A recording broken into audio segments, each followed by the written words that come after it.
अब इसके बाद उन्होंने इसके जुड़ी हुई कुछ इसके पोस्टुलेट दिए। तो पोस्टुलेट वर्ड का मतलब होता है इसके नियम, पोस्टुलेट वर्ड का होता है नियम।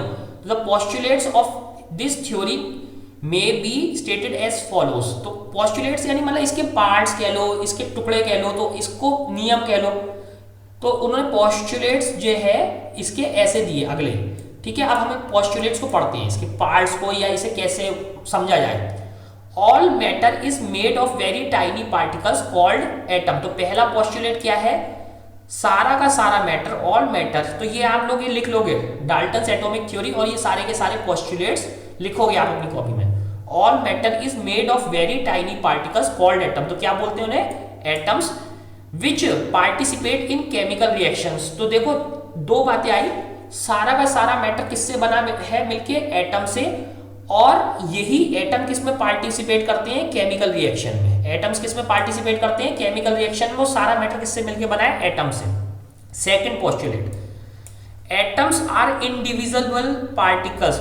तो एटम्स क्या है, इंडिविजिबल पार्टिकल्स हैं। तो ये तो हम पहले से ही जानते हैं कि अगर एटम्स इंडिविजिबल नहीं होते तो उन्हें हम सबसे छोटा कैसे कहते हैं। सबसे छोटा एटम्स को क्यों कह रहे हैं हम, क्योंकि एटम्स क्या है, इंडिविजिबल पार्टिकल है, उन्हें और डिवाइड नहीं किया जा सकता। सबसे छोटे जो है हमारे, वो हमारे क्या है, एटम्स ही है। एटम्स आर इंडिविजिबल पार्टिकल, ठीक है, which can not be created और destroyed in a chemical reaction. तो देखो which can not be created और डिस्ट्रॉयड, तो ये law of conservation of mass जैसा कुछ लग रहा है ना, कि कैन नॉट बी क्रिएटेड और डिस्ट्रॉयड।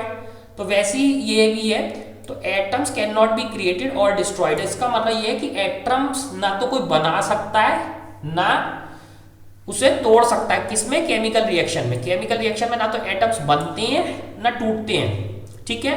इसके बाद आते हैं हम थर्ड पॉइंट पे। थर्ड पॉइंट क्या है, atoms of a given element are identical in mass and chemical properties. देखो सारे के सारे देखो कितनी इंपॉर्टेंट जो है पोस्टुलेट्स है इसके। Atoms of a given element are identical in mass and chemical properties. यानी अगर हाइड्रोजन गैस है, उसमें बहुत बहुत सारे एटम्स है, लेटर से बहुत बहुत सारे, बिलियंस और ट्रिलियंस एटम्स है, ठीक है, बिलियंस एटम्स है। तो बिलियन के बिलियन एटम्स कैसे होंगे, आइडेंटिकल होंगे, सारे एक जैसे होंगे। किसमें, मास में। सबका मास क्या होगा, सेम होगा। सबकी केमिकल प्रॉपर्टीज क्या होंगी, सेम होगी। तो अगर हाइड्रोजन के जो है एटम्स हैं, तो सबका मास क्या होगा, सेम। सबकी केमिकल प्रॉपर्टीज कैसी होंगी, सेम। इससे कोई फर्क नहीं पड़ता कि उन एटम्स को तुम कहां से लेते हो, ठीक है। चौथा क्या है, atoms of different elements have different masses and chemical properties. तो डिफरेंट जो एलिमेंट्स होते हैं, डिफरेंट एलिमेंट्स जैसे हाइड्रोजन और ऑक्सीजन, दो डिफरेंट है। तो हम यही सबसे सिंपल एग्जांपल लेंगे, हाइड्रोजन और ऑक्सीजन वाला। बाकी एग्जांपल इसके बाद देखेंगे। एटम्स ऑफ डिफरेंट एलिमेंट्स यानी अलग अलग एलिमेंट्स जैसे हाइड्रोजन और ऑक्सीजन, उनके एटम्स क्या होंगे, डिफरेंट मास के होंगे, डिफरेंट मास होगी, और उनकी केमिकल प्रॉपर्टीज भी अलग अलग होंगी।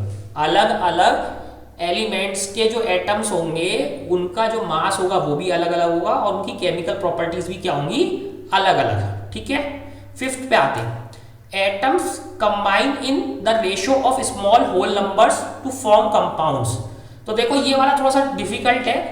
एटम्स कंबाइन, तो एटम्स जब कंबाइन होते हैं in the ratio of small whole numbers to form compound. Atoms जब जो है कंपाउंड्स बनाते हैं, तो वो ratio of small whole numbers में कंबाइन होते हैं। जैसे ratio of small whole numbers, जैसे पहली बात देखो, ये वाटर था तो क्या था कि 2 H थे और 1 O था, तो 2 और 1। ऐसा नहीं है कि ये 2.5 हो गया, ये 1.7 हो गया, तो ऐसे करके नहीं हो रहा है। ये क्या आ रहे हैं, होल नंबर्स है।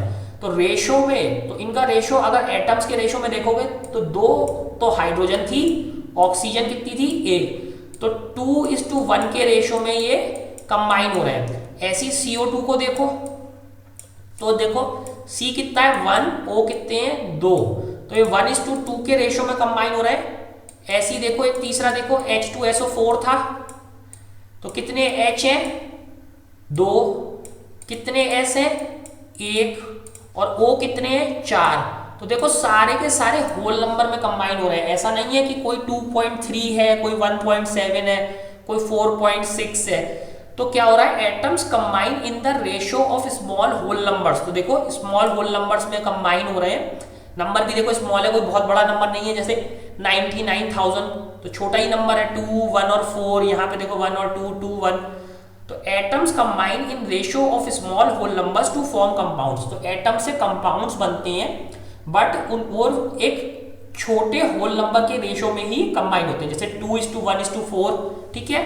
सिक्स्थ और लास्ट पोस्टुलेट देखो, the relative number and kinds of atoms are constant in a given compound. तो देखो the relative number and kinds of atoms are constant in a given compound. तो छठे वाले का मतलब क्या है कि जो हमने शुरू से पढ़ रहे थे कि हम कहीं से भी ले लें कंपाउंड को, कहीं से भी बना लें, किसी भी तरीके से बना लें, तो उसमें काइंड्स ऑफ एटम, यानी जैसे इसमें वाटर में क्या थे तुम्हारे काइंड्स ऑफ एटम, हाइड्रोजन और ऑक्सीजन, वो कांस्टेंट होते हैं और उनका रिलेटिव नंबर भी, उनके नंबर भी क्या होते हैं, कांस्टेंट होते हैं। तो देख ही लिया आपने कि किसी भी कंपाउंड में रिलेटिव नंबर जो उनका होता है, जैसे कि हाइड्रोजन जो था 2 थे और ऑक्सीजन 1 ही था वाटर में, कहीं से भी कंपाउंड ले लिया, किसी भी तरीके से बना लिया, वो क्या था, रिलेटिव नंबर एक ही तरीके का रहता है और उनका वो कंपाउंड एलिमेंट भी, मतलब काइंड, यानी काइंड क्या है, जैसे ये हाइड्रोजन है, ये ऑक्सीजन है, तो वो भी सेम रहेगा। तो जैसे आपने वाटर कहीं से भी लिया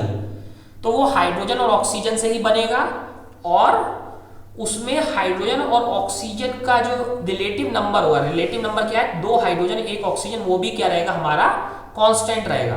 तो इस तरीके से ये 6 पोस्टुलेट्स थे, 6 नियम थे उन्होंने जो बताए, जिससे उन्होंने इसको एटॉमिक थ्योरी को एक्सप्लेन किया। एक बारी फिर से देखेंगे।